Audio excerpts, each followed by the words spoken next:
and welcome to Telewizja Republika.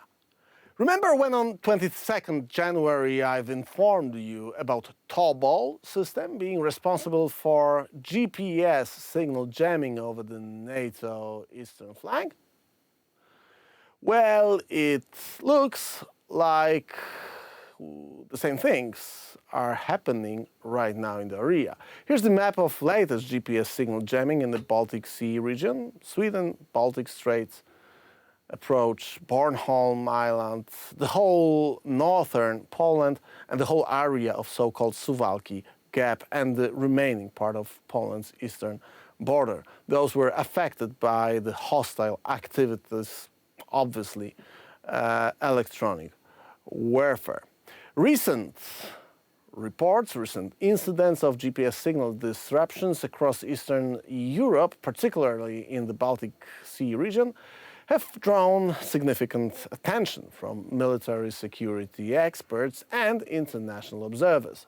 These disruptions affecting airlines, smartphones, military weapon systems have been notably prevalent in Finland, Estonia, Latvia and northern Poland, despite the absence of direct evidence conclusively tying these activities to Russia, a pattern of electronic warfare, EW capabilities similar to those previously demonstrated in Ukraine that suggests Moscow's involvement. Such actions are interpreted as a strategic endeavor to test NATO's readiness for potential conflicts, with a broader aim of undermining the security infrastructure of the alliance operating in the region. A series of investigations and reports have highlighted Russia's likely responsibility for the increasing GPS jamming incidents. Dana Goward, you can see the report here, president of the Resilient Navigation and Timing Foundation, in a Breaking Defense op-ed dated January 31st, emphasized the danger these acts pose to civilian lives and the operation of aircraft and ships in the Baltic region. Poland, Sweden and other states. Goward pointed to the daily occurrences of GPS disruptions, including both jamming and spoofing activities, as evidence of deliberate strategy by Russia to test NATO's cohesion and its electronic warfare capabilities. Odd Timing and Aaron Eglis of Bloomberg, in their report published on January 31st, detailed statements from Martin Herem, commander of the Estonian Defense Forces, who suggested the escalation and interference from Finland to Poland and into the Black Sea region is a component of Russia's broader strategy. This strategy not only aims to refine Russia's EW capabilities, but also gauge NATO's response mechanisms in anticipation of future conflicts. The pattern of disruptions, particularly around strategic locations like the Suwalki Gap, coupled with intensified jamming efforts in Russian cities such as Moscow and St. Petersburg, those things are signifying a clear intent. These actions are ostensibly counter-drone attacks from Ukraine, but also serve to demonstrate Russia's advanced EW electronic warfare capabilities. The Russian Defense Ministry acknowledgement of past exercises in Kaliningrad aimed at disrupting radio and satellite communication further underscores the Kremlin's investment in such tactics. The surge in electronic warfare activities has prompted warnings from aviation authorities in Poland and investigations by officials in Sweden and Finland. These incidents of jamming and spoofing were false signals. Misled navigation systems have escalated safety concerns to a point where European aviation officials convened in Cologne to deliberate countermeasures. The need for pilots and crews to be adept at handling such risks has never been more urgent. German security agencies, as it was published in this report, Radio Free Europe, Radio Liberty, have been investigating targeted GPS disruptions affecting northeastern German airspace since December 2023. Russia's known capabilities and the history of employing jamming shields have made it a prime suspect in these investigations. We are not surprised at all. As we have previously informed you, it is probably Russian electronic warfare system called Tobol, which is responsible for all of this. The Daily Mail, in a report by Miriam Cooper on February 4th, brought to light Western intelligence services concerns regarding a top-secret Russian electronic weapon named Tobol. Well, we discussed it 2 weeks ago. Based in Kaliningrad Oblast, this system, capable of causing significant navigational disruptions, has been implicated in the GPS interference experienced by civilian airlines and maritime traffic across NATO's eastern flank. The potential of the Tobol system, described as resembling a large satellite dish to serve as a defensive mechanism against GPS-guided missiles while posing risks to civilian aviation, highlights the complex nature of modern electronic warfare. So, no one should be surprised that Poland, my country, is getting itself prepared. In this detailed report, Rzeczpospolita newspaper informs that fortifications are being silently constructed along the Polish border with Russia and Belarus, signaling a growing concern of potential security threats in the region. Experts suggest that following its objectives in Ukraine and rapid military rebuild, Russia could potentially launch an assault within 3 to 5 years. The fortification efforts involve the creation of barriers, fortification itself, and engineering enhancements, with the specific plans for their deployment being kept confidential. This move mirrors actions taken by Baltic states, which have informed about the establishment of a joint line of fortifications along their border with Russia, known as the Baltic Line of Defense, including up to 600 concrete structures in Estonia alone that we've been discussing on our program in the previous weeks. The Polish Ministry of National Defense, queried by Rzeczpospolita, confirmed that since the onset of the migration pressure from Belarus and the invasion of Ukraine, urgent measures have been taken to strengthen the border's defensive capabilities. This includes the construction of fortification barriers along roads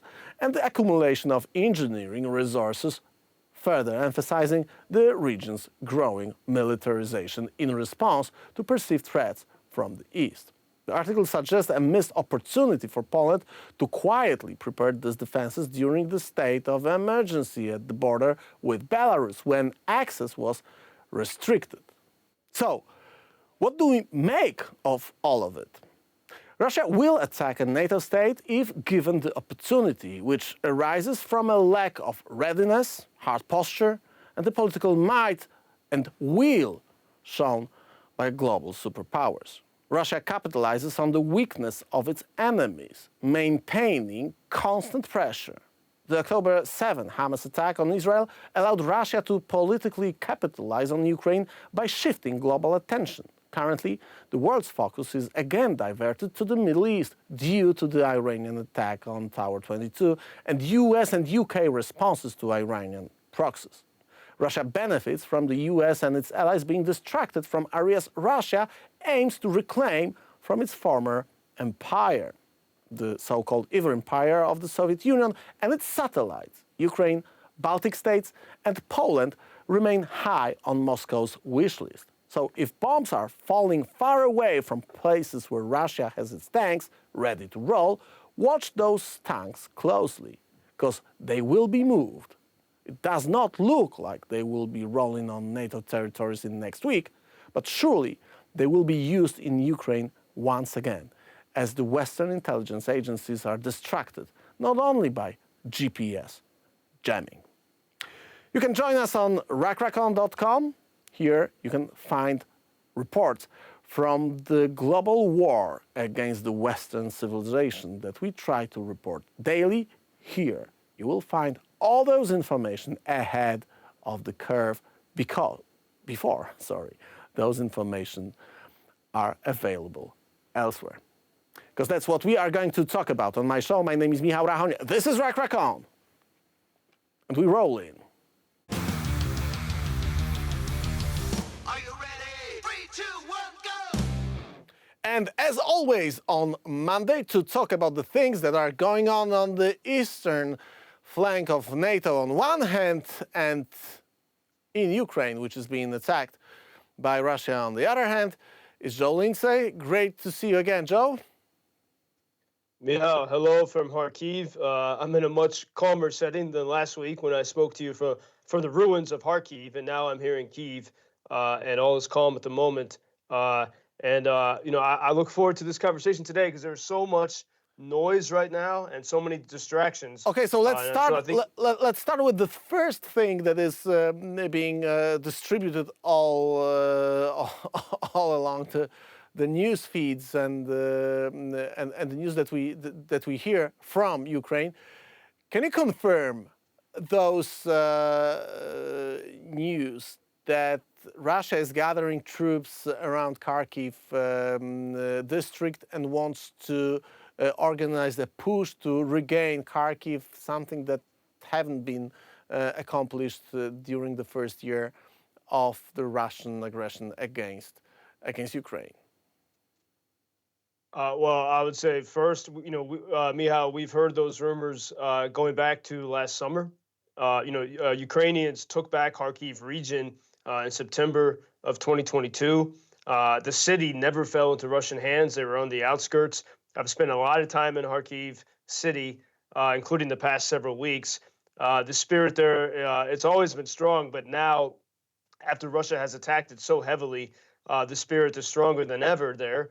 As I say, people have tears in their eyes, but they're not running away from that city. Even if Russia ever did get that city, they would have resistance to the death. But no, there's no. These are rumors that are always spread around, often on Telegram channels.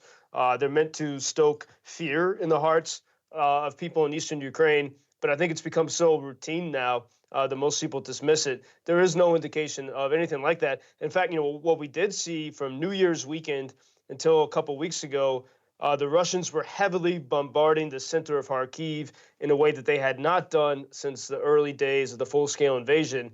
I saw the transformation of that city, so many new ruins. That has calmed down, actually, in the past several weeks. And the city has actually returned to a good degree of, really nothing like what we saw over New Year's weekend. So, no, there's no strong indication of any. These are just threats. So this is basically the thing that we are hearing over and over again, kind of internet saber rattling. Yeah, and I think a lot of this is meant to disguise from Ukraine's successes. I mean, look at the Black Sea and what Ukraine has achieved. Okay, so let's leave Kharkiv. Let's jump into the thing that happened in Black Sea. Another USV surface drone that destroyed one of the Russian vessels again. Yeah, and Ukrainians have been methodically hitting Russian naval bases on the coast of the Black Sea and in the occupied Crimean Peninsula, and they've been hitting Russian ships. It seems some reports indicate that about 20% of the Russian Navy has been destroyed or deactivated. The Russian Black Sea Fleet has been destroyed or deactivated by Ukraine. And one way that we can really gauge the success of this is, remember in 2022, the first year of the full-scale invasion, Turkey and the United Nations worked to negotiate an emergency humanitarian grain export to allow Ukraine to export grain through the Black Sea, and Russia agreed to this, and it was billed as some beautiful humanitarian story. Russia then, after 1 year, they stopped the deal, and when that deal was in effect, so almost the course of a year, about 23 million tons of grain were allowed safe passage without Russia attacking through the Black Sea. But since then, and in the shorter period of time since then, so from July of last summer until now, Ukrainians have exported almost 33 million tons. So it seems 10 million more tons of grain through the Black Sea, not by having some negotiation with Russia, but by attacking the Russian Navy using drones and other means to limit Russia's ability to attack these ships, which are not only Ukrainian ships. They are flagged under many nations throughout the world, and Ukrainians have carved out their own corridor through the Black Sea. Initially it started by mainly hugging along the coast down to the Danube, to a place I visited on the border with Romania. But now they've really opened up many shipping lanes through the Black Sea. This is an extraordinary story. Ukraine doesn't have a navy. Joe, we've been discussing this over and over again. What is the reason for which the world seems to be blind to those obvious successes? I mean, it's worth mentioning over and over again. Ukraine has a small, tiny fleet if you compare it to the Russian Black Sea fleet. Yet, Ukraine is winning the war on the Black Sea. If Russia is unable to operate their vessels over there, being hit one by one, it's obvious. Yeah, and this is so critical because it was the Black Sea that, if you look at stories, news articles from 2022, this is one key way that Russia was going to choke Ukraine, and not only choke Ukraine, but threaten Europe and the whole world, because so much of the world, including Africa, relies on grains from Ukraine.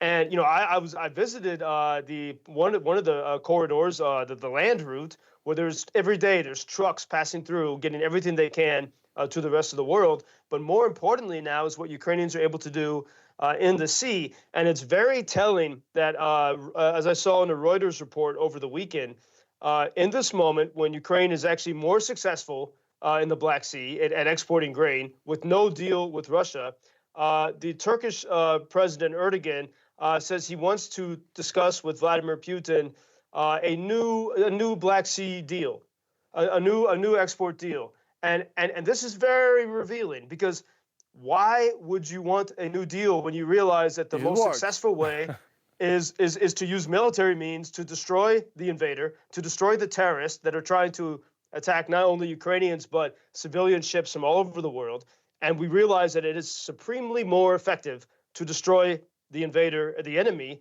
than it is to make a deal with them. And it tells you what side Turkey is really on in this, the fact that they ignore the facts and instead want to have a new deal in the Black Sea, which would only give Russia more control.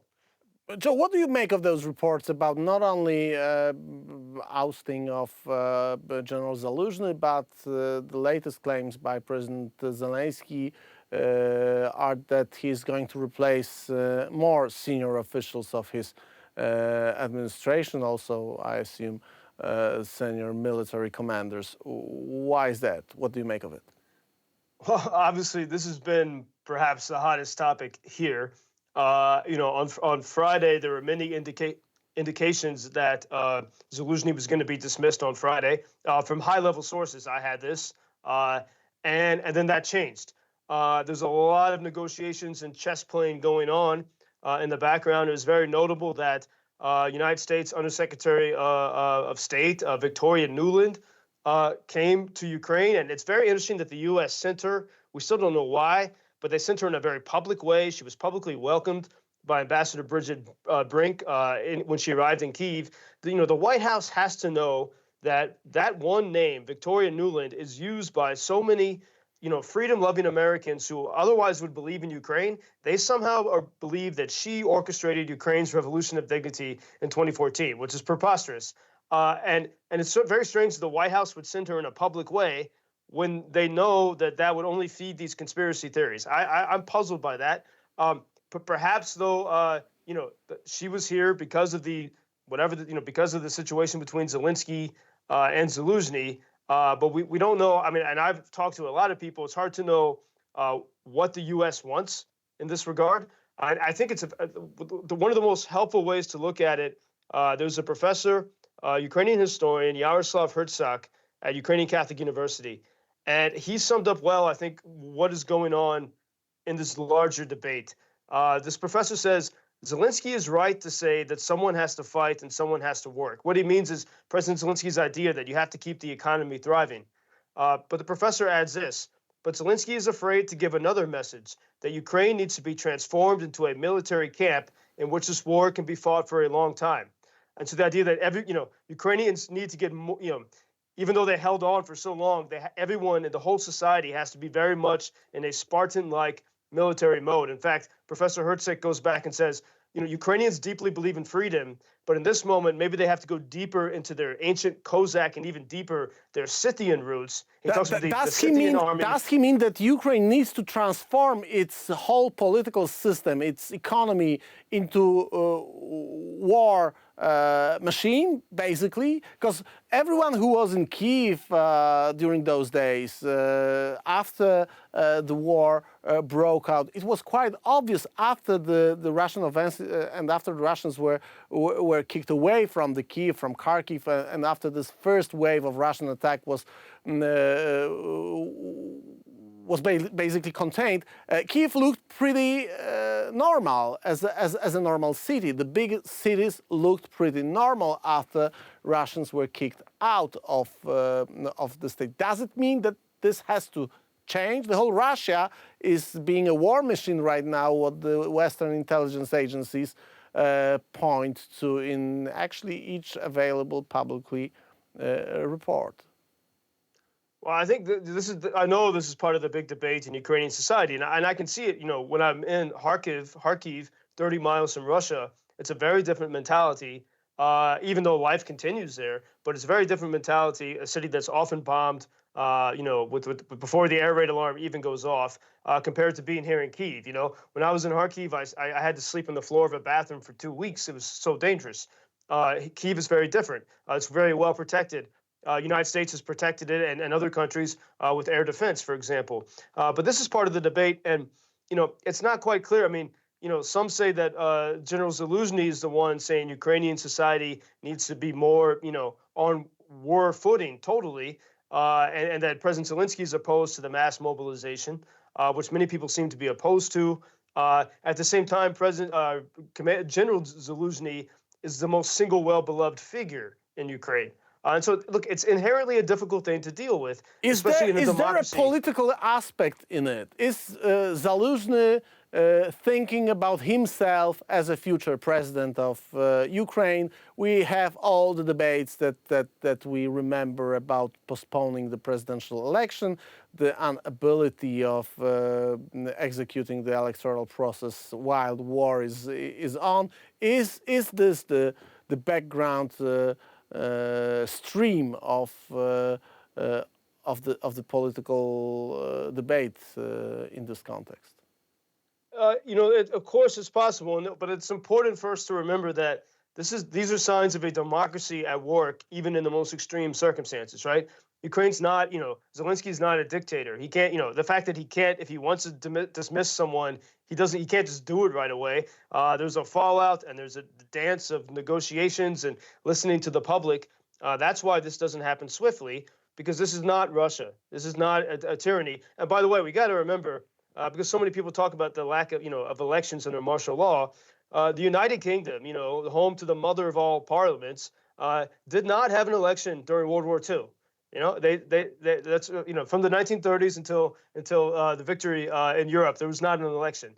So this is not so unusual. But what we still do see is democracy at play here. And I think the main thing to realize, Ukraine is not the government. The reason why this war is happening is not because of the government.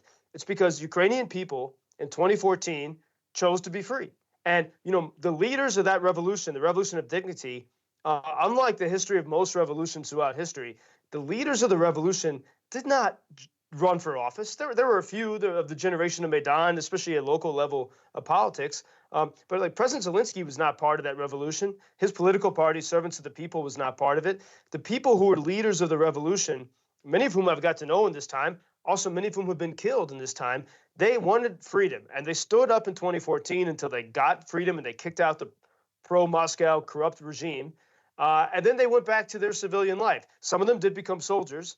Many of them did, actually, and many of them lived the civilian life that they wanted to. And that really is that is the ethos of Ukraine, is people that, this very libertarian, free idea, and they kind of left the government to the people that want to be in government, knowing that the government could never overstep its bounds.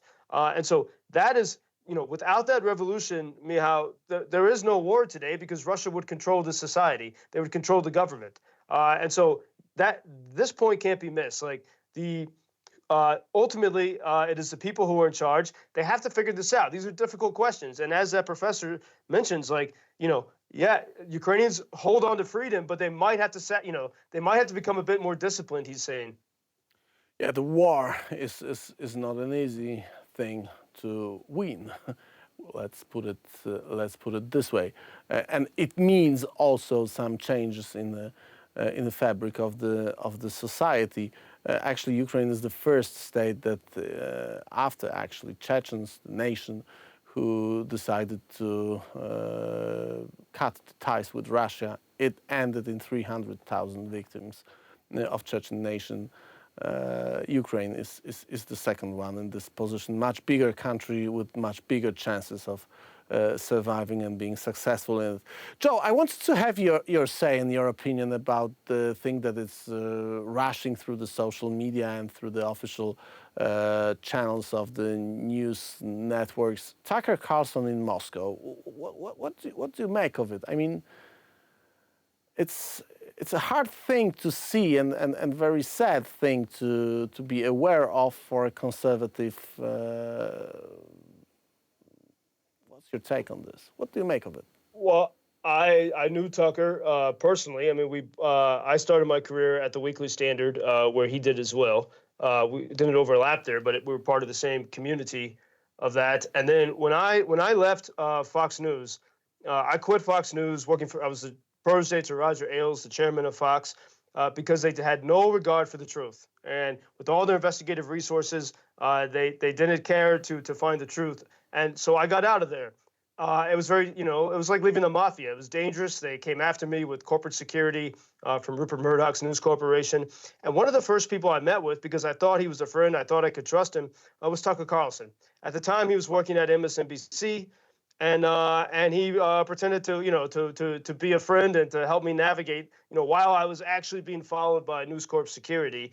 And then a few days after I met him, he had a new contract with Fox News. He left MSNBC, and I never heard from him again.